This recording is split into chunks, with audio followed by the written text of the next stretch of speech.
Selamat pagi adik-adik, selamat hari Minggu.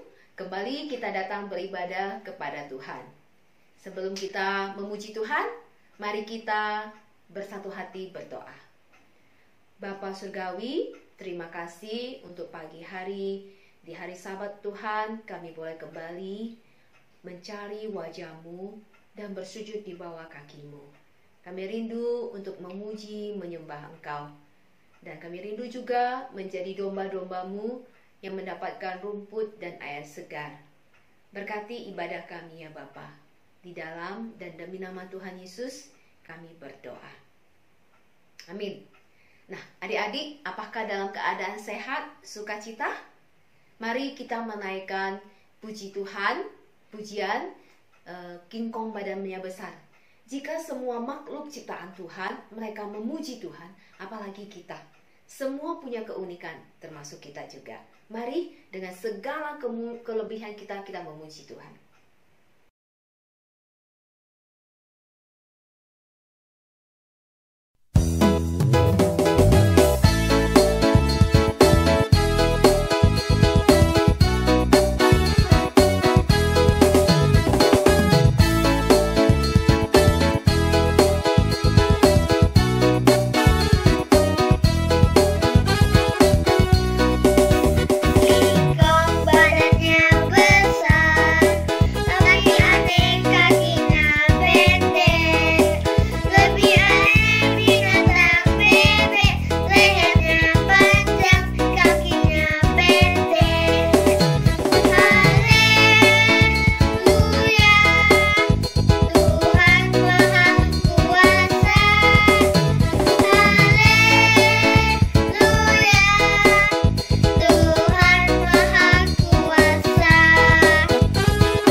Nah, apakah semua adik-adik ikut bergerak seperti kakak-kakak kita? Nah, lagu kedua yang akan kita nyanyikan adalah Mendaki.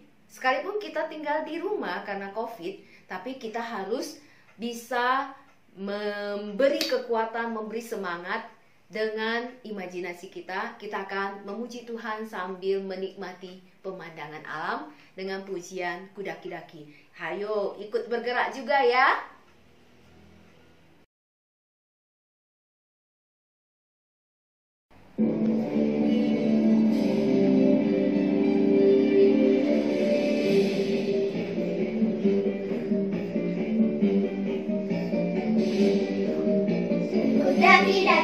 Daki gunung yang tinggi, turun lembah yang dalam, ku melintasi padangnya berdiri terbentang, Yesus besertaku. Terbang luar angkasa, selam dalam samudra, ku dayung di sungai, Yesus besertaku.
Nah, adik-adik, sekarang kita akan memberikan persembahan. Seperti minggu-minggu yang lalu, persembahan itu boleh dikumpulkan oleh papa mama lalu diantarkan ke gereja atau melalui BCA.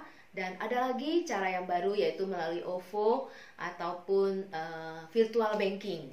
Nah, kita akan menaikkan pujian persembahan dengan ucapan syukur, dengan sukacita kita berikan kepada Tuhan.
Kita akan mengucap syukur untuk persembahan yang sudah kita kumpulkan dan persiapan kita untuk memasuki cerita.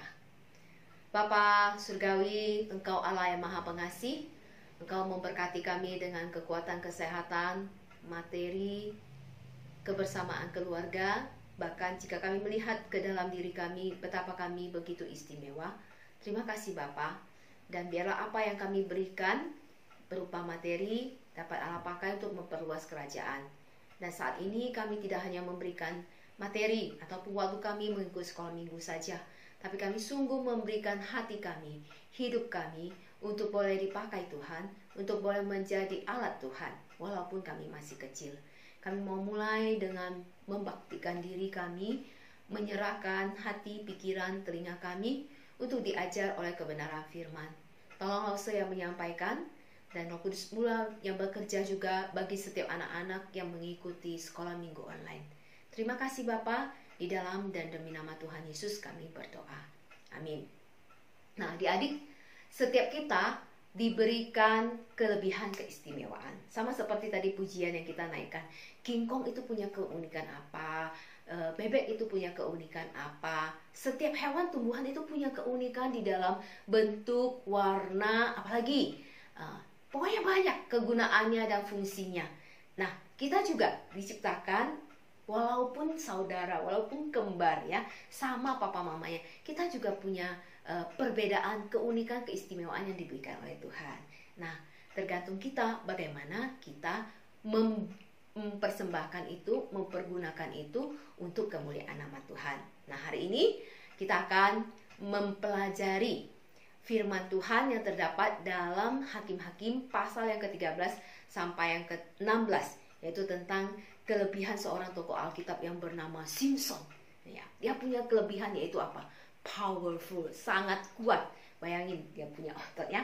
Tapi mari kita lihat dulu bagaimana dia bisa hidup dan ada. Itu semua karena rencana dan kehendak Tuhan. Nah, adik-adik, pada zaman itu belum ada raja. Belum ada namanya kerajaan ataupun bangsa Israel. Mereka masih berupa pemerintahannya masih berbentuk diperintah oleh hakim-hakim. Nah, saat itu bangsa Israel karena mereka melakukan hal yang jahat di mata Tuhan, maka Tuhan mengizinkan orang Filistin menjajah bangsa Israel. Wah, tentu dijajah itu nggak enak ya. Wah, mereka harus bekerja keras, hidup dengan menderita, harus diperintah ini dan itu, pokoknya tidak menyenangkan. Lalu mereka, bangsa Israel ini berdoa berseru kepada Tuhan, berikan kami seorang hakim yang bisa memimpin kami, yang bisa menolong kami. Nah, satu hari Allah memiliki rencana untuk membangkitkan seorang hakim bagi bangsa Israel yang sudah berseru kepadanya. Nah, di bangsa Israel ada sepasang suami istri yang sudah berumur dan tidak punya anak. Nah, namanya keluarga Bapak Manoah. Nah, mereka belum punya anak. Satu hari datanglah malaikat kepada keluarga ini dan menyampaikan satu berita bahwa keluarga ini akan memiliki seorang anak laki-laki. Wow, tentu saja keluarga ini sangat senang ya. Tapi malaikat ini mengajukan persyaratan. Nah, Ibu Manoah, kamu akan mempunyai seorang bayi, tapi dia tidak boleh minum anggur. Dia juga tidak boleh dicukur rambutnya. Nah, pada masa itu disebut najir. Artinya anak ini adalah pemberian Tuhan dan harus hidup sesuai dengan keinginan Tuhan. Itu peraturan yang Allah berikan, syarat yang Allah berikan kepada suami istri Manoah ini, keluarga Manoah ini. Tentu saja seorang ayah atau ibu senang ya punya anak, dan orang tua juga harus mentaati dan memelihara anak ini, membimbing anak ini sesuai dengan kehendak Tuhan. Karena anak ini akan dipakai Tuhan menjadi hakim bangsa Israel. Nah, tahun depannya tibalah waktunya Ibu Manoah mempunyai seorang bayi. Nah, bayi ini diberi nama Simson. Simson itu artinya matahari. Wah, menjadi sukacita bagi keluarga ya. Ibu Manoah ini melahirkan anak yang gagah perkasa, yang diberkati Tuhan, yang dijanjikan Tuhan. Nah, benar adik-adik, anak ini, Simson ini dibesarkan dan dirawat mamanya sesuai dengan syarat yang Tuhan berikan. Rambutnya tidak dicukur, dia tidak boleh sembarang makan, dan tidak boleh minum anggur. Jadi Simson tumbuh sangat kuat. Dia menggunakan kekuatannya untuk mengalahkan singa. Dia juga bahkan bisa merobohkan pintu gerbang. Dan Tuhan mengangkat dia menjadi hakim Israel. Tapi sayangnya adik-adik sekalian, kelebihan ini tidak dipakai sesuai dengan kehendak Tuhan. Simson tidak taat. Simson mulai nakal ya. Mungkin seperti kita juga, kalau punya sedikit kepintaran mungkin kita akan sombong ya. Atau kita punya satu kelebihan, kita bisa salah gunakan ya. Tapi Simson juga demikian. Satu hari Simson sedang berjalan-jalan dan dia menyukai, jatuh cinta kepada seorang perempuan Filistin yang bernama Delila. Tentu saja dia sangat cantik ya. Tapi Simson ini tidak tahu bahwa Delila ini adalah kaki tangannya bangsa Filistin. Ketika bangsa Filistin tahu Simson menyukai Delila, maka mereka menyuruh Delila untuk merayu Simson, memberitahukan apa rahasia Simson, Apa kelemahan Simson sehingga Simson bisa dikalahkan, sehingga bangsa Israel boleh kembali tunduk kepada bangsa Israel. Nah, awal-awalnya Simsonnya bisa ya melawan godaan dari Delila. Tapi setiap hari digoda-goda terus, dirayu-rayu terus. Akhirnya Simson memberitahukan Delila apa kelemahannya kepada orang yang ia kasih ini. Nah, ketika Simson memberikan tahu rahasianya kepada Delila, apakah Delila tutup mulut? Tidak, karena dia adalah mata-mata orang Filistin. Maka setelah dia tahu rahasia dari si Simson, dia memberitahu kepada Raja Filistin. Lalu Raja Filistin mengirim pasukannya untuk, ya, ketika Simson tidur, mencukur rambut Simson. Bukan hanya itu saja. Lalu Simson matanya itu dicungkil menjadi buta. Jadi bukan hanya kelemahan rambutnya dicukur saja, matanya juga dicungkil sehingga dia buta dan lemas tak bertenaga. Lalu Simson ditangkap dan dipenjarakan oleh musuhnya, yaitu orang-orang Filistin. Nah, apakah di dalam penjara Simson bahagia? Tidak. Setelah dia mengalami pencukuran, kehilangan tenaga, kehilangan penglihatan, dia di dalam penjara disuruh bekerja keras. Seperti dulu bangsa Israel dijajah oleh bangsa Belanda, Jepang dan lainnya harus bekerja keras, kerja rodi. Demikian juga Simson di penjara, dia disiksa, dipaksa untuk bekerja menggiling. Nah, bayangkan ya, sudah tidak sekuat dulu, masih harus melakukan hal demikian. Itu karena Simson tidak menggunakan kelebihan yang Tuhan berikan untuk dipakai oleh Tuhan. Nah, bukan hanya itu saja. Satu hari ketika orang Filistin ini beribadah kepada tuannya, mengadakan perjamuan besar, mengadakan makan-makan, pada acara hiburan mereka mengusulkan Simson dikeluarkan dari penjara. Untuk apa? Supaya mereka mendapatkan bahagia. Mereka bisa tertawa atas lelucon seorang buta yang bernama Simson. Jadi ketika Simson keluar dari penjara dengan segala gerak-geriknya, itu menjadi tertawaan orang-orang Filistin yang ada di acara perjamuan tersebut. Begitu hancur hati kita ya, terutama Simson. Bayangkan, dari seorang yang kuat perkasa, yang menjadi hakim Israel, harus mengalami kelemahan, kehinaan, penyiksaan yang demikian. Tapi hal inilah yang menyebabkan Simson sadar. Dia sudah bersalah, dia sudah jatuh kepada hal-hal yang tidak menyenangkan hati Tuhan. Nah, ketika di dalam penjara, dia berdoa kepada Tuhan. Tuhan, berikanlah aku kekuatan sekali lagi. Nah, adik-adik, kalau kita berbuat salah, apakah doa kita Tuhan tidak dengar? Tidak ya, Tuhan itu baik. Sekalipun Simson sudah melakukan kesalahan, sudah menyalahgunakan kelebihan yang Tuhan berikan, ketika dia sadar, dia bertobat, dia berdoa, Tuhan mengabulkannya. Apa yang terjadi? Dia menggunakan kekuatannya untuk saat-saat terakhir, karena memang hanya satu kali kesempatan emas yang dia miliki, yang diberikan Tuhan.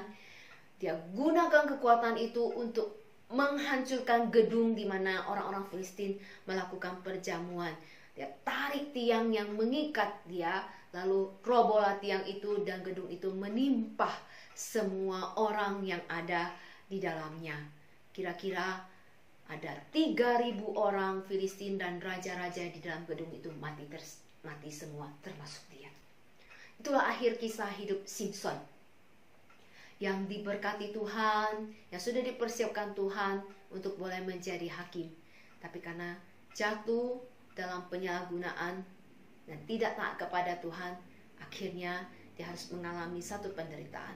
Nah, ketika dia bertobat, Allah juga memberikan kesempatan untuk bertobat. Nah, adik-adik, melalui cerita ini kita diingatkan bahwa Tuhan memberikan kelebihan kepada setiap kita. Jadi tidak ada yang tidak punya kelebihan, tidak ada punya keunikan. Semua kita punya. Yang kedua, Ketika Tuhan memberikan kelebihan dan keunikan, pasti Tuhan menginginkan kita melakukannya untuk kemuliaan Tuhan. Bukan untuk disombongkan, bukan untuk disalahgunakan, tapi Tuhan mau kita pakai untuk memuliakan Tuhan. Misalnya kita bisa main musik, Tuhan mau kita pakai untuk memuji Tuhan. Misalnya kita pintar belajar, Tuhan mau kita benar-benar belajar dan tidak menggunakan cara lain, tapi benar-benar belajar dan menunjukkan kepintaran kita untuk memuliakan Tuhan. Bukan pintar untuk berbuat hal-hal yang curang, hal-hal yang tidak baik. Lalu ketika kadang kita manusia bisa jatuh atau bersalah. Jangan terus melakukan kesalahan, jangan terus jatuh ke lubang yang sama. Tapi mari kita bangkit, kita berdoa minta pengampunan kepada Tuhan, maka Tuhan akan memberikan kita pengampunan. Tuhan akan memberi kesempatan kita untuk bangkit kembali, untuk boleh menyenangkan hati Tuhan. Nah, adik-adik, mari kita terus mencari kelebihan keunikan yang Tuhan berikan kepada kita, dan kita kembangkan sesuai dengan rencana dan kehendak Tuhan. Kita mau taat dengan apa yang Tuhan berikan kepada kita. Amin adik-adik. Mari kita berdoa. Bapa, terima kasih jika Engkau menciptakan kami demikian unik. Kami punya kelebihan, bahkan mungkin juga Tuhan memberikan kami segala-galanya. Dan kami bersyukur jika Tuhan memberikan kami pengajaran pada hari ini untuk kami gunakan apa yang kami miliki, apa yang Tuhan berikan kepada kami dengan sebaik-baik mungkin menurut kehendak Tuhan. Bapa, tolong kami jika kami menyimpang dari kehendak Tuhan, Tuhan bawa kami kembali sehingga kami tidak mengalami seperti yang Simson alami. Dan jika harus kami kembali bertobat, Tuhan tolong kami untuk menjadi semakin baik. Dan tolong kami juga untuk boleh memuliakan nama Tuhan dengan segala yang kami miliki, kelebihan kami, kemampuan kami, segala yang Tuhan anugerahkan bagi kami. Terima kasih Bapa, di dalam dan demi nama Tuhan Yesus kami berdoa. Amin. Nah, adik-adik, Lause ada satu project. Adik-adik, videokan atau foto kelebihan, keunikan, atau kemampuan adik-adik yang Tuhan berikan. Nah, boleh di-sharekan di grup Komisi Anak atau posting di Instagram. Terima kasih.